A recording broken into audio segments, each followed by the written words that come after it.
ಯಾರ್ಯಾರು ಈ ವಿಡಿಯೋ ನೋಡ್ತಾ ಇದ್ದೀರಾ ಎಲ್ಲರಿಗೂ ನಾನು ಭವ್ಯ ಆದರ್ಶ್ ಮಾಡುವ ನಮಸ್ಕಾರಗಳು. ಹಾಗೆ ಇನ್ನೂ ಯಾರು ನನ್ನ ಚಾನೆಲ್ನ ಸಬ್ಸ್ಕ್ರೈಬ್ ಮಾಡ್ಕೊಂಡಿಲ್ಲ ಈ ಕೂಡಲೇ ಪ್ಲೀಸ್ ಸಬ್ಸ್ಕ್ರೈಬ್ ಮಾಡ್ಕೊಳ್ಳಿ ಅಂತ ಹೇಳ್ತಾ ನನ್ನ ಚಾನೆಲ್ಗೆ ಸ್ವಾಗತ ಸುಸ್ವಾಗತ. ಇವತ್ತಿನ ಈ ವಿಡಿಯೋದ ಕಂಟೆಂಟ್ ಏನಪ್ಪ ಅಂತಂದರೆ ಹೆಲ್ದಿ ಹಾಗೂ ಟೇಸ್ಟಿಯಾಗಿರೋ ಒಂದು ನಲ್ಲಿಕಾಯಿ ಉಪ್ಪಿನಕಾಯಿನ ಮನೆಯಲ್ಲೇ ಪ್ರಿಪೇರ್ ಮಾಡ್ಕೊಳ್ಳೋದು ಹೇಗೆ ಅನ್ನೋದನ್ನ ಹೇಳ್ಕೊಡ್ತಾ ಇದ್ದೀನಿ. ವೀಕ್ಷಕರೇ, ನಲ್ಲಿಕಾಯಿ ಆರೋಗ್ಯಕ್ಕೆ ತುಂಬ ಅಂದರೆ ತುಂಬಾ ಒಳ್ಳೆಯದು.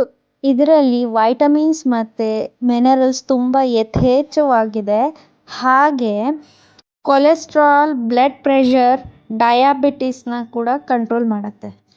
ಊಟಕ್ಕಿಲ್ಲದ ಉಪ್ಪಿನಕಾಯಿ ಮಣ್ಣಿಗೆ ಸಮಾನ ಅನ್ನೋ ಗಾದೆ ಕೇಳಿರ್ತೀರ.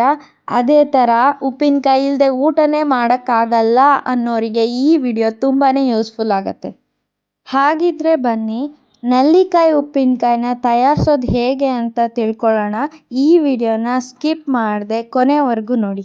ಮೊದಲಿಗೆ ಒಂದು 5ರಿಂದ 10 ನೆಲ್ಲಿಕಾಯಿ ಎತ್ತಿಟ್ಕೊಳ್ಳಿ. 1/4 ಕಪ್ ಮೆಂತ್ಯ, 1/4 ಕಪ್ ಸಾಸಿವೆ, ಒಂದು 10ರಿಂದ 12 ಮೆಣಸು, ಒಂದು 2 ಟೇಬಲ್ ಸ್ಪೂನ್ ಜೀರಿಗೆ, ಒಂದು 10ರಿಂದ 20 ಒಣಮೆಣಸಿನ್ಕಾಯಿ ಖಾರ ಇರಲಿ, ಒಂದು 10ರಿಂದ 12 ಕರಿಬೇವು. ಇದಿಷ್ಟನ್ನು ಒಂದೊಂದೇ ಡ್ರೈ ರೋಸ್ಟ್ ಮಾಡಿಕೊಂಡು ನಿಮ್ಮ ಇಷ್ಟಕ್ಕೆ ತಕ್ಕಂತೆ ಫೈನ್ ಅಥವಾ ಕೋರ್ಸ್ ಪೌಡರ್ ಮಾಡ್ಕೊಳ್ಳಿ. ಯಾಕಂದರೆ ಕೆಲವೊಬ್ಬರಿಗೆ ಹಾಗೆ ಬಾಯಿಗೆ ಸಿಗ್ತಾ ಇದ್ರೆ ರುಚಿ ಚೆನ್ನಾಗಿರುತ್ತೆ, ಇನ್ನು ಕೆಲವೊಬ್ಬರು ಅದನ್ನು ಇಷ್ಟಪಡಲ್ಲ. ನಾನಿಲ್ಲಿ ಫೈನ್ ಪೌಡರ್ ಮಾಡ್ಕೊಂಡಿದ್ದೆ. ನೆಲ್ಲಿಕಾಯಿನ ಕೆಲವೊಬ್ಬರು ಕಟ್ ಮಾಡಿ ಪೀಸ್ ಮಾಡಿ ಅದರೊಳಗಿನ ಸೀಡ್ಸ್ನ ತೆಗೆದು ಹಾಕ್ಕೋತಾರೆ. ಆದರೆ ನಾನಿಲ್ಲಿ ಕಲ್ಲಲ್ಲಿ ಜಜ್ಜಿ ಹಾಕ್ಕೊಳ್ತಾ ಇದ್ದೀನಿ, ಯಾಕಂದರೆ ರುಚಿ ಜಾಸ್ತಿ ಇರುತ್ತೆ ಅಂತೇಳಿ.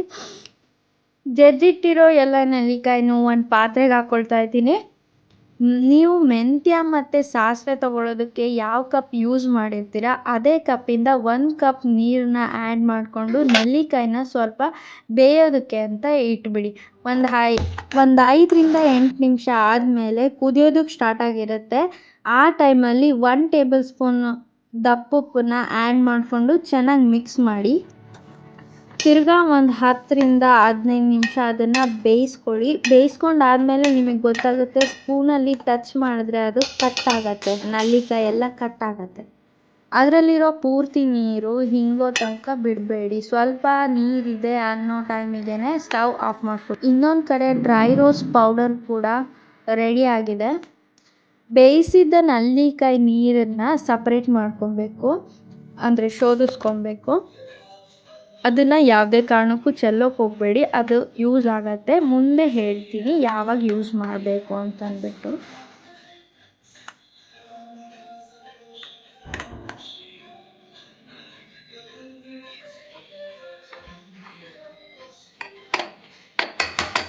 ರೆಡಿಯಾಗಿರೋ ಡ್ರೈ ಮಿಕ್ಸ್ಗೆ ಒಂದು 10ರಿಂದ 15 ಬೆಳ್ಳುಳ್ಳಿ ಹೆಸಳನ್ನು ಬಿಡಿಸಿ ಹಾಕ್ಕೊಂಡಿದ್ದೀನಿ. ಶೋಧಿಸಿ ಇಟ್ಕೊಂಡಿರುವಂಥ ನೀರನ್ನ ಸ್ವಲ್ಪ ಪ್ರಮಾಣದಲ್ಲಿ ಆ್ಯಡ್ ಮಾಡಿಕೊಂಡು ಥಿಕ್ ಕನ್ಸಿಸ್ಟೆನ್ಸಿ ಬರೋ ಥರ ಗ್ರೈಂಡ್ ಮಾಡಿ ಪೇಸ್ಟ್ ಮಾಡ್ಕೊಬೇಕು. ತುಂಬ ನೀರು ಹಾಕಿ ತೆಳ್ಳಗೆ ಮಾಡ್ಕೋಬೇಡಿ, ಯಾಕಂತಂದರೆ ಉಪ್ಪಿನಕಾಯಲ್ಲಿ ನೀರಿನ ಅಂಶ ಇತ್ತು ಅಂದರೆ ಉಪ್ಪಿನಕಾಯಿ ಬಹಳ ದಿನ ಬರೋದಿಲ್ಲ.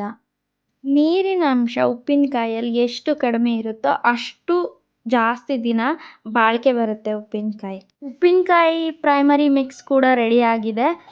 ಇದಕ್ಕೆ ಒಗ್ಗರಣೆ ಕೊಟ್ಟರೆ ಉಪ್ಪಿನಕಾಯಿ ರೆಡಿ ಆಗುತ್ತೆ. ಒಂದು ಕಡಾಯಿಗೆ 7ರಿಂದ 10 ಟೇಬಲ್ ಸ್ಪೂನಷ್ಟು ಅಡುಗೆ ಎಣ್ಣೆ ಹಾಕ್ಕೊಳ್ತಾ ಇದ್ದೀನಿ. 1 ಟೇಬಲ್ ಸ್ಪೂನಷ್ಟು ಸಾಸಿವೆ, ಒಂದು 5ರಿಂದ 7 ಹೆಸಳು ಬೆಳ್ಳುಳ್ಳಿ ಸಿಪ್ಪೆ ತೆಗೆದು ಹಾಗೆ ಜಜ್ಜಿ ಹಾಕ್ಕೊಳ್ತಾ ಇದ್ದೀನಿ.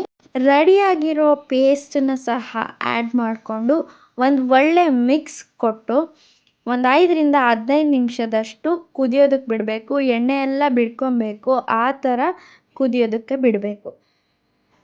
ಇಲ್ಲಿ ನೋಡಿ, ನೀವು ನೋಡ್ಬೋದು ಚೆನ್ನಾಗಿ ಎಣ್ಣೆ ಬಿಟ್ಕೊಂಡು ಕುದಿ ಬಂದಿದೆ. ಒಂದು ಕುದಿ ಆದಮೇಲೆ ನಾನು ಒಂದು ಅರ್ಧ ಟೇಬಲ್ ಸ್ಪೂನಷ್ಟು ಇಂಗನ್ನು ಆ್ಯಡ್ ಮಾಡ್ತಿದ್ದೀನಿ. ಕಲರ್ಗೆ ಅಂತ ಹೇಳಿಬಿಟ್ಟು ರೆಡ್ ಕಾಶ್ಮೀರಿ ಚಿಲ್ಲಿ ಪೌಡರ್ನ 1 ಟೇಬಲ್ ಸ್ಪೂನಷ್ಟು ಆ್ಯಡ್ ಮಾಡ್ತಾಯಿದ್ದೀನಿ. ನೆಕ್ಸ್ಟ್ 1/2 ಟೇಬಲ್ ಸ್ಪೂನಷ್ಟು ಟರ್ಮರಿಕ್ ಪೌಡರ್, ಅರಿಶಿನ. ನೆಕ್ಸ್ಟ್ 2 ಟೇಬಲ್ ಸ್ಪೂನಷ್ಟು ಸಣ್ಣ ಉಪ್ಪು ಹಾಕ್ಕೊಬೇಕು. ಉಪ್ಪು ಜಾಸ್ತಿ ಇದ್ದಷ್ಟು ಉಪ್ಪಿನಕಾಯಿ ಕೆಟ್ಟೋಗಲ್ಲ. ಇದಿಷ್ಟು ಆ್ಯಡ್ ಮಾಡ್ಕೊಂಡಾದ್ಮೇಲೆ ಚೆನ್ನಾಗೆ ಸೌಟ್ ಮಾಡಿಕೊಂಡು ಒಂದು ಒಳ್ಳೆ ಮಿಕ್ಸ್ ಕೊಟ್ಟು ಒಂದು 5ರಿಂದ 8 ನಿಮಿಷ ಕುದಿಸ್ಕೊಳ್ಳಿ. ಇದು ಹೇಗಪ್ಪ ರೆಡಿ ಆಗಿದೆ ಅಂತ ಗೊತ್ತಾಗುತ್ತೆ ಅಂದರೆ ತಳ ಬಿಡ್ತಾ ಹೋಗುತ್ತೆ. ಎಣ್ಣೆ ಬಿಟ್ಕೊಂಡು ತಳ ಇಟ್ಕೊಳ್ಳಲ್ಲ. ತಳ ಬಿಡ್ತಾ ಹೋದಾಗ ನಮಗೆ ಈ ಕನ್ಸಿಸ್ಟೆನ್ಸಿ ರೆಡಿ ಆಗಿದೆ ಅಂತ ಗೊತ್ತಾಗುತ್ತೆ. ಈ ಟೈಮಲ್ಲಿ ನಾವು ಬೇಯಿಸಿಟ್ಕೊಂಡಿರೋ ಅಂತಹ ನಲ್ಲಿಕಾಯನ್ನ ಆ್ಯಡ್ ಮಾಡಿಕೊಂಡು ಅದಕ್ಕೆ ಉಪ್ಪು ಖಾರ ಎಲ್ಲ ಚೆನ್ನಾಗಿ ಹಿಡಿಯೋವರೆಗೂ ಮಿಕ್ಸ್ ಮಾಡಿ ಇನ್ನೊಂದು 2ರಿಂದ 5 ನಿಮಿಷ ಕುದಿಸ್ಕೊಬೇಕು. ಇಲ್ಲಿಗೆ ನೆಲ್ಲಿಕಾಯಿ ಉಪ್ಪಿನಕಾಯಿ ರೆಡಿ ಆಗಿದೆ. ಸೊ ನೋಡ್ತಾ ಇದ್ದೀರಾ ಅಲ್ವಾ ಕನ್ಸಿಸ್ಟೆನ್ಸಿ ಹೇಗಿದೆ ಅಂತ ಅಂದ್ಬಿಟ್ಟು. ಎಣ್ಣೆ ಎಲ್ಲ ಚೆನ್ನಾಗಿ ಬಿಟ್ಕೊಂಡಿದೆ, ತಳ ಇಟ್ಕೊಂಡಿಲ್ಲ, ತಳ ಕೂಡ ಬಿಟ್ಟಿದೆ. ಉಪ್ಪು ಖಾರ ಸ್ವಲ್ಪ ಮುಂದೆನೇ ಇರಲಿ. ನಿಮಗೇನಾದರೂ ಖಾರ ಇಷ್ಟ ಆಗಲ್ಲ ಅಂದರೆ ಕಡಿಮೆ ಹಾಕ್ಕೊಳ್ಳಿ. ಉಪ್ಪು ಅಂತೂ ಸ್ವಲ್ಪ ಒಂದು ನೂರು ಜಾಸ್ತಿನೇ ಇರಲಿ, ಯಾಕಂದರೆ ಉಪ್ಪಿನಕಾಯಿಗೆ ಉಪ್ಪೇ ಮುಖ್ಯ. ಇದನ್ನು ಬರೀ ಉಪ್ಪಿನಕಾಯಿ ಆಗಿ ಅಲ್ಲದೆ ಅನ್ನಕ್ಕೆ ಸಹ ಗ್ರೇವಿಯಾಗಿ ತುಪ್ಪ ಹಾಕ್ಕೊಂಡು ಕಲಿಸ್ಕೊಂಡು ತಿಂತಾಯಿದ್ರೆ ಏನು ಸಖತ್ತಾಗಿರುತ್ತೆ ಗೊತ್ತಾ. ನಮ್ಮನೇಲಿ ಈ ಉಪ್ಪಿನಕಾಯಿಗೆ ರೇಟಿಂಗ್ ತುಂಬಾ ಇದೆ. ನಿಮಗೆಲ್ಲರಿಗೂ ಈ ರೆಸಿಪಿ ಇಷ್ಟ ಆಯಿತು ಅಂತ ಅಂದ್ಕೊಳ್ತೀನಿ. ನೀವು ಕೂಡ ಟ್ರೈ ಮಾಡಿ ಹೇಗೆ ಬಂತು ಅಂತ ಕಮೆಂಟ್ ಮಾಡಿ. Thank you for watching. Stay tuned.